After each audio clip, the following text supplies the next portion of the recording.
Въз основа на експлоатиращите комуникационни технологии много хора имат достъп до нас.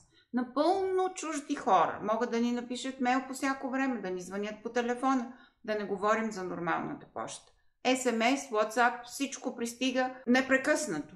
Като че всеки иска нещо от нас, децата ни, малки, големи, роднини, приятели. Затова, ако искаме да постигнем целите си и да създадем живота, който искаме, трябва да се научим да се дистанцираме от нещата, които ни разсейват. Трябва да премахнем всички задачи, запитвания, дейности, които ни отнемат включително време, но не допринасят за нашия успех. Не случайно един от най-големите инвестори на борсата Уорън Бафет казва: разликата между успешните хора и наистина успешните хора е, че те казват не на почти всички. Те знаят кога да кажат не и не се чувстват виновни за това.